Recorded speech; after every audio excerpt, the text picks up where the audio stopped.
मी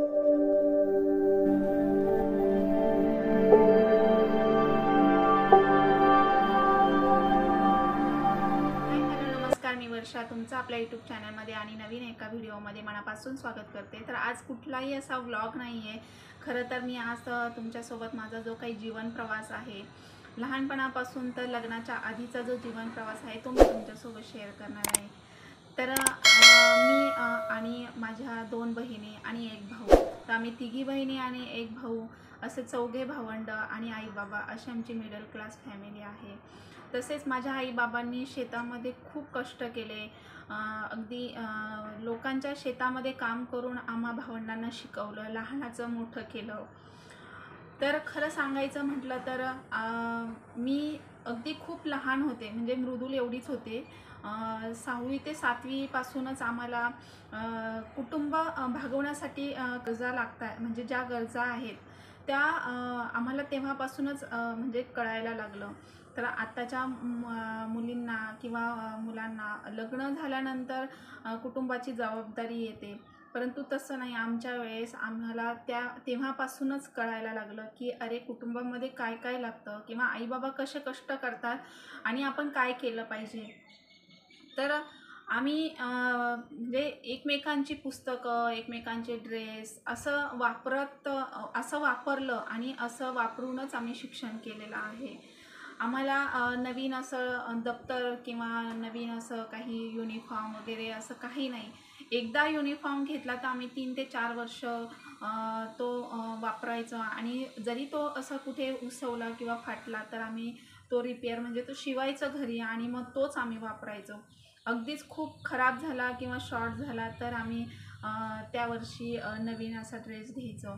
पायात जायला आता तरी मुलांना प्रत्येक याच्यावर युनिफॉर्म, टाय, बेल्ट किंवा शूज, चप्पल, परंतु आपल्या वेळेस किंवा आमच्या वेळेस असं काही नव्हतं आणि आम्ही स्लीपर घालूनच जायचो। पाऊस आला तर छत्री कधी भेटली नाही, तर आम्ही असं गोणीचं घोंगटं करून आम्ही जात होतो स्कूलमध्ये। तर अशा पद्धतीने आम्ही मराठी मीडियममधूनच शिक्षण घेतलं। मुलांचे मोठमोठे असे बड्डे सेलिब्रेट केले जातात आणि आमच्या वेळेस तर असं काही कधी बड्डे आमचा सेलिब्रेट केलेला नाही किंवा कधी आम्ही असं कोणाकडे फार तर फार क्वचित एखादं कोणाचा बड्डे असेल तर जायचं आणि त्यावेळेला असं गिफ्ट वगैरे हा प्रकार नव्हता। तर असं काहीतरी पार्ले बिस्किटचा पुडा किंवा मारी बिस्किटचा पुडा असं काहीतरी आम्ही घेऊन जायचो, परंतु बड्डे आमचे कधी आईबाबांनी सेलिब्रेट केले नाही आणि उलट आईबाबांचेही कधी झालेले नाही। परंतु आता प्रत्येक वेळेला प्रत्येकाचे असे घरामध्ये बड्डे सेलिब्रेट होतात आणि असंच आईचीही डेट अशी बड्डे डेट माहिती नव्हती आईलाही, मग आम्ही अशीच एक डेट पकडून असं आईचाही आम्ही असं पाडव्याला बड्डे सेलिब्रेशन करत असतो। तर अशा पद्धतीने बाबांचा, आईचा आणि आता सगळ्याचेच बड्डे असे सेलिब्रेट केले जातात, परंतु त्यावेळेला असं बड्डे वगैरे आमचा कधीही सेलिब्रेट केला नाही किंवा कधी आम्हाला असं वाटलंही नाही की आमचा बड्डे आला आहे आणि बड्डे आज सेलिब्रेट करायचा आहे किंवा केक कट करायचा आहे। तर केक वगैरे आम्ही कधीच कट केलेला नाही। तर हे सगळं लग्न झाल्यानंतर आता हे 5-7 वर्षामध्ये व्हायला लागलेले आहेत बड्डे, नाही तर इथून मागे कधी आमचे बड्डे सेलिब्रेशन असं केलेलं नाही। तर अशा पद्धतीने आमची खूप गरीब परिस्थिती होती। गरीब परिस्थितीतून आम्ही अशा पद्धतीने जीवन जगत आलो। तर स्कूलमध्ये जायचो त्यावेळेला अक्षरशः म्हणजे असं बुक बायडिंग करून पुस्तकं म्हणजे फाटलेली असलं तर ते बुक बायडिंग करून पुन्हा असं ते बॅग वेगळीच होती बघा, ती असं झोळी टाईप, तर त्या बॅगेमध्ये आम्ही असं आमचं दप्तर न्यायचं, म्हणजे ह्या पुस्तकं वगैरे काही असेल ते आम्ही ते स्कूलला नेत होतो। आणि युनिफॉर्म असं फ्रॉक वगैरे होती त्यावेळेला, खाली स्लीपरच असायची पायामध्ये। अशा पद्धतीने आम्ही स्कूलला जायचो आणि कुठे अशा म्हणजे गरीब मुलांना वगैरे फ्रीमध्ये अशा 3 ते 4 वह्या द्यायचे शाळेतून, तर मग तिथे आम्ही नाव नोंदवायचं आणि लाईनीला आम्ही जवळजवळ शाळा सुटली तर आम्ही जवळजवळ 5-6 वाजता शाळा सुटली तर आम्ही 7 ते 8 पर्यंत आम्ही लाईनीला लागायचो, का तर फ्रीमध्ये वह्या मिळायच्या म्हणून खूप गर्दी असायची आणि फॉर्म शाळेतनं भरून घेतलेले असायचे, मग आम्ही त्या वेळेला तिथे लाईनीला उभं राहायचो। तर अशा पद्धतीने त्या 4 वह्या आम्हाला मिळायच्या आणि का तर ते फ्रीमध्ये मिळायच्या म्हणून आम्ही तिथे लाईनीला उभे राहत होतो। तर अशा पद्धतीने शिक्षण वगैरे घेतलं एवढं याने आणि गरीब परिस्थितीतून। त्याच नंतर मग असंच शेतामध्ये जायचो, शेतामध्ये काम करायचो, पुन्हा मग आईबाबांना असं हेल्प करायचो. एवढ्या लहान याच्यामध्ये ते दिवस काढलेत ना, तर खरंच खूप म्हणजे असं वाटतं की अरे खरंच ते खूप छान ते दिवस होते, समाधानी होते, असं आनंदी वाटायचं. परंतु तो आनंद आता नाही आहे, असं म्हणजे त्या गोष्टी पण काही पाहायला मिळती नाहीत. तर शाळा पण अशा होत्या आणि शाळा पण आम्ही ना म्हणजे मराठी मीडियम आणि फक्त मुलींची शाळा. तर तिथे आम्ही 7वी पर्यंत, नंतर मग 8वी 9वी हायस्कूल अशा पद्धतीने शिक्षण घेतलं. आणि आईबाबांनी आम्हाला खूप म्हणजे खूप चांगले आमच्यावर संस्कार केले, आम्हाला शिकवलं. तसेच त्यावेळेला म्हणजे एवढी परिस्थिती बिकट होती की असं नोकरी वगैरे किंवा काही असं शेती पण अशी भरपूर अशी काही नव्हती. आणि शेती जरी असली तरी त्यामध्ये भांडवल पाहिजे की शेतामध्ये आपण काही पीक उगवू शकेल आणि नंतर मग त्याचा आपल्याला काहीतरी बेनिफिट होईल. तर इतपतसुद्धा आमची परिस्थिती नव्हती. तर आईनी बाबांनी असं स्वतः शेती करून जी काय होती आणि तसेच लोकांच्या शेतावर सुद्धा कामाला जाऊन आम्हीसुद्धा गेलो. आम्हीसुद्धा 6वी 7वी नंतर असं शेतात आईबरोबर सुट्टीला जायचो. आईचं खुरपणी वगैरे चालली की मागे असं आम्ही गवत वगैरे उचलू लागायचं, कांदे काढू लागायचं. असं छोटी मोठी भरपूर शेतामध्ये आम्ही कामं केलेली. पुन्हा आई बाबा शेतातून येईपर्यंत आम्ही घरामध्ये असं जेवण वगैरे बनवून ठेवायचो. नंतर मग असं ताईचं लग्न झालं माझ्या. त्यानंतर मग मी माझ्या मावशी काकांकडे शिकायला गेली. त्यानंतर मग माझी 10वी झाल्यानंतर मी पुन्हा गावी आल्यानंतर पुन्हा 2 वर्ष 3 वर्ष मी शेतात काम वगैरे केलं.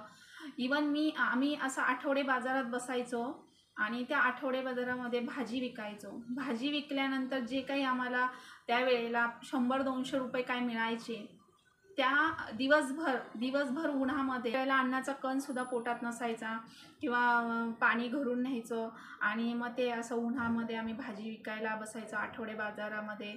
तर जे काही आम्हाला त्यावेळेला मिळायचे त्या पैशामधनंच आम्ही किराणा सामान भरायचो आणि 8 दिवसासाठी आता कसं मंथली आपण बाजार भरतो किंवा सामान भरतो किंवा भाजीपाला असं बाहेर जाऊन एकदम आणतो, तसं नव्हतं. आम्ही भाजी बाजारात बसून, आठवडे बाजारात बसून जे काही पैसे मिळायचे त्या पैशातून आई किराणा सामान आणायची. मग तेल, चहा पावडर, साखर वगैरे अशा काही वस्तू ज्या गरजेच्या आहेत त्याच वस्तू आणायचो आम्ही. आणि दिवाळीचा आईबाबा बाजार भरायचे ना, तर एवढं आम्ही भावंडं असं उड्या मारायचो ना की अरे एवढं छान आनंदी वातावरण असायचं. आजही ते सांगताना डोळ्यामध्ये पाणी येतं अक्षरशः की म्हणजे आपण कसं आता मुलांना खाऊचा डबा किंवा काही वेगवेगळं, अरे लहान मुलं आहेत आपण खायला आणतो, पण तसं आमच्या वेळेस तसं काही नव्हतं. आम्ही होतो त्यामध्येच खूप समाधानी राहिलो. आणि मग त्यानंतर मग मी ताईचं लग्न झाल्यानंतर मग मी माझ्या मावशी काकांकडे गेली. मुंबईला बदलापूरला राहत होतो.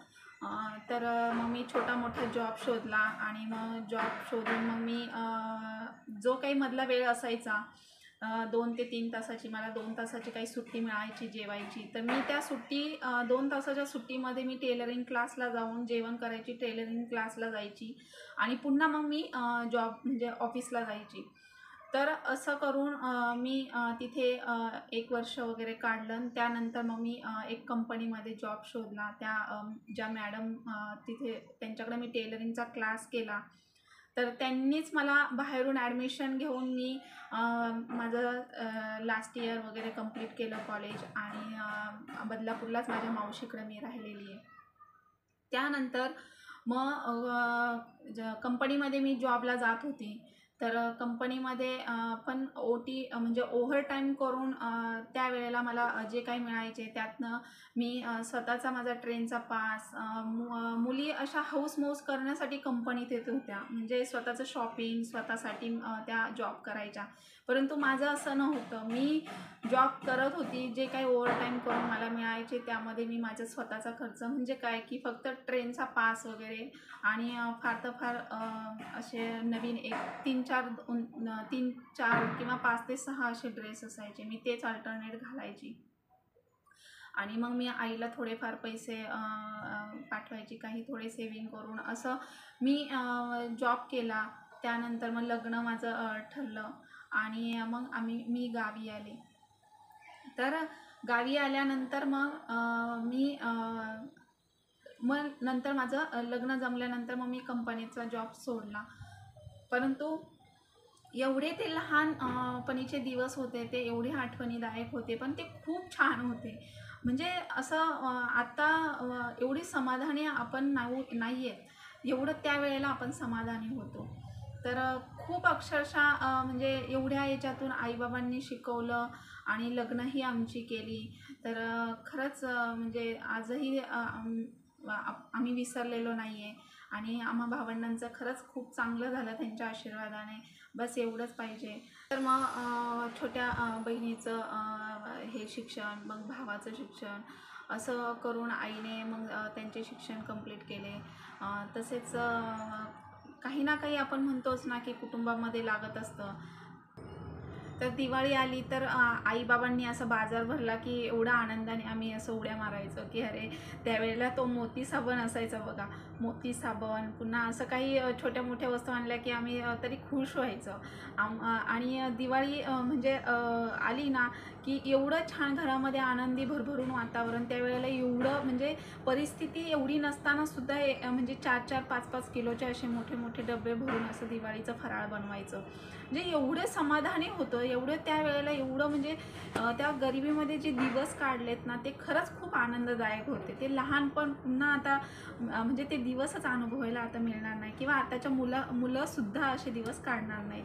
तर अशी त्यावेळेला परिस्थिती होती. तर सामान असं मंथली कधी असं माझ्या आईबाबांनी असं भरलंच नाही, कारण बाबा असे सर्व्हिसला नव्हते, ते शेती वगैरे करायचे आणि आईन ते फक्त घर राहतं, म्हणजे आपलं जे 2 रूम असं राहतं घर होतं फक्त.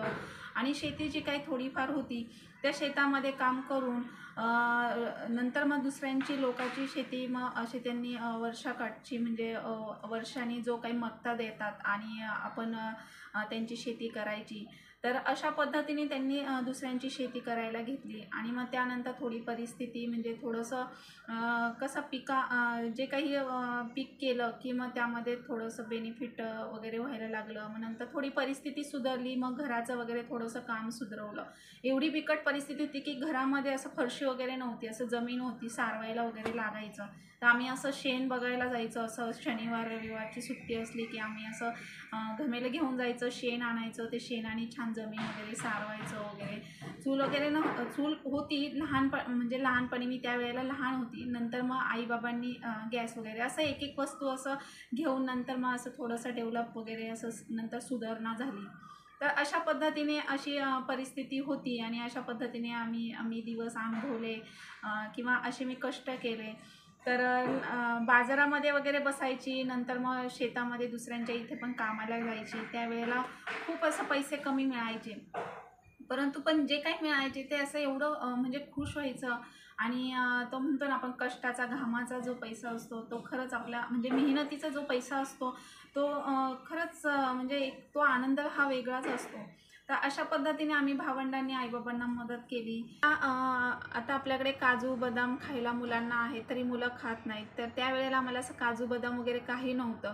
आम्ही 2 रुपयाचं त्यावेळेला 2 रुपयाचं पाव असं दूध मिळायचं. ते दूध आम्ही घेऊन चहा करायचो सगळ्यांसाठी. एवढ्या कमी दुधामध्ये एवढ्या सगळ्यांना आम्ही चहा करायचं. कधी दूध वगैरे पण घेतलं नाही आम्ही.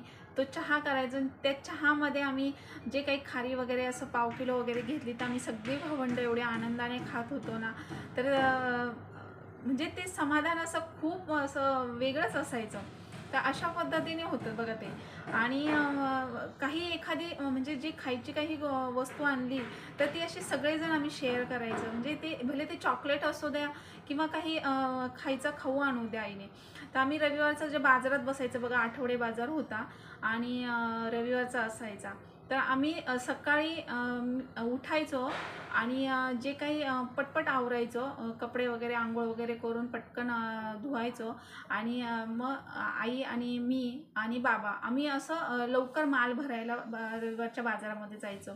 आणि छोटी बहीण आणि भाऊ वगैरे घरी असायचा, भाऊ पण यायचा. नंतर आणि मग छोटी बहीण घरी थांबायची. नंतर मग ती डबा वगैरे कधी आईला बाबांना वगैरे पाठवून द्यायची करून. परंतु मी तर कधी खाल्लं नाही. मला खूप लाज वाटायची, कारण लोक आणि सर लोक वगैरे शिक्षक लोक आपले भाजी घ्यायला यायचे आणि काही ओळखीचे बघा आपले क्लासमेट वगैरे असले, आपल्या क्लासमधले आपल्या वर्गातली मुलं मुली दिसत आहेत आणि ते अशा मस्त पिशवी वगैरे घेऊन भाजीला यायचे. तर असं वाटायचं अरे त्यांचं आई बाबा सर्व्हिसला म्हटल्यावर ते खूप चांगल्या घराण्यातले म्हणजे श्रीमंत त्यावेळेला असं वाटायचं. आणि मग ते आपल्याला असं थोडंसं ऑफवर्ड वाटायचं की अरे आपण भाजी विकतोय वगैरे, पण तरी काही वाटत नव्हतं. म्हणजे परिस्थिती असं म्हणजे लाज अशी धरली नाही कामाची.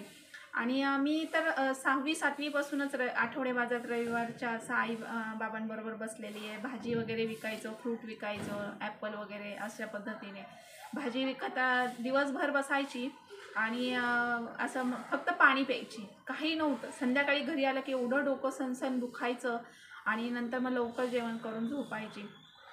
तर अशा पद्धतीने जो काही आम्ही भाजीला घ्यायचं ते तिथेच विकायचं, म्हणजे तिथेच फिनिश करायचं, संध्याकाळपर्यंत विकायचं. जे काही मिळते ना असं त्यामध्ये आम्ही मग किराणा सामान वगैरे भरायचं की मग भाजीला जे काही आम्ही विकायला घेऊ त्यातल्याच मग भाजी आठवडेभरासाठी लागणारे भाज्या आम्ही मग त्याच्यातूनच आम्ही काढून घ्यायचो आणि मग बाकीच्या विकायचं. तर अशा पद्धतीने जीवन काढलेलं आहे. त्यावेळेला काही असं किराणा सामान वगैरे मंथली असं भरलं आहे किंवा काही खाऊचं आणलेलं आहे असं नाही. आणि मग आठवडे बाजार झाल्यानंतर मग संध्याकाळी घरी जाताना मग आई आम्हाला बघा 10 रुपयाची भेळ आणायची. 10 रुपयाची भेळ आम्ही ती भावंडं आम्ही सगळे एकत्र खाऊन, आई बाबा आम्ही सगळे खाऊन उरायची आणि ती भेळ मग आम्ही एका डब्यात घालून ठेवायचो. मग कधी वाटलं तर आठवड्याभरामध्ये आम्ही ते खायचं. मग परत आम्हाला काही नाही तर मग कधीतरी आई असं बनाना वगैरे आणायची 1 डझन. भेळ हे ठरलेलं असायचं. भेळ ही दर संडेला ठरलेली असायची आमची. दर रविवारी आई बाजार झाला की भेळ घ्यायची. भेळ आणि मग कधीतरी चहा बरोबर खायला खारी वगैरे किंवा बटर वगैरे घ्यायची पाव किलो. मग ते आम्ही भावंडं असं खायचं.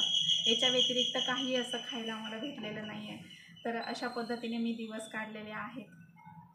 त्यामध्ये घर एवढं म्हणजे ते सादळा म्हणतो ना, पूर्वी असं सादळा यायचा बघा भिंतींना, अशा ओलसर भिंती, अशा मोठ्या मोठ्या भिंती, अगदी फार कौलापर्यंत ओलसर राहायच्या. घरामध्ये थंड वातावरण असं होतं त्यावेळेला परिस्थिती. आणि आम्ही अक्षरशः असं पोती टाकायचो आणि त्या पोत्यांवर मग नंतर पुन्हा असं 3-4 लेअरच्या पोती टाकून मग त्यावर आम्ही अंथरूण वगैरे टाकून झोपायचो. एवढं म्हणजे तो सादळा यायचा. आणि अक्षरशः कधी कधी तर पावसाचं पाणीसुद्धा घरामध्ये यायचं. आम्ही असं बादली भरून पाणी काढलेलं आहे आणि एवढ्या ओलसर जागेमध्ये आम्ही झोपायचो, राहायचो. जे एवढी बिकट परिस्थिती होती. असं म्हणजे आत्ता जे माझ्याकडे बघून असं वाटणार नाही की अरे मी ते दिवस काढले असतील, तर खरंच मी ते दिवस काढले, अनुभवले. आणि आज मला खूप असं म्हणजे मी आज अक्षरशः भूतकाळामध्ये गेली आणि मला खरंच ते दिवस मी आठवले. आणि आज तुमच्याशी बोलताना सुद्धा देखील मला ते असं म्हणजे एक आनंद म्हणतो ना, ते आनंदाचे दिवस होते, परंतु असं डोळ्यात पाणी येतं सांगताना कधी कधी. तर अशी ही परिस्थिती होती आमची. आणि आईबाबांनीच असं मग शेतामध्ये काम करून वगैरे आमच्या भावंडांची लग्न वगैरे केली. आणि त्यावेळेला कसं की नशीब म्हणतात ना, नशीब पण साथ देतं. तसंच आम्हाला म्हणजे नशिबाने पण साथ दिली की आम्हाला आमचं सगळ्यांचं चांगलं झालं. ताईचं, माझं आणि माझ्या छोट्या बहिणीचं, पुन्हा भावाचं सुद्धा. तर आता सगळे जे ते त्याच्या घरी सुखी आहेत आणि आईबाबाही आता पुण्यामध्ये आहेत भावाकडे. तर त्यांचे आशीर्वाद त्यांच्या आशीर्वादानेच आज आमचं चांगलं झालं आणि आम्ही इथपर्यंत आलेलो आहोत. तर अशा पद्धतीने माझा हा जीवन प्रवास मी तुमच्याशी शेअर केलेला आहे. तर हा पार्ट 1 होता. पार्ट 2 हा लग्नानंतरचा व्हिडिओ असणार आहे. तर तो मी नक्कीच आणि लवकरच मी तुमच्यासोबत शेअर करणार आहे.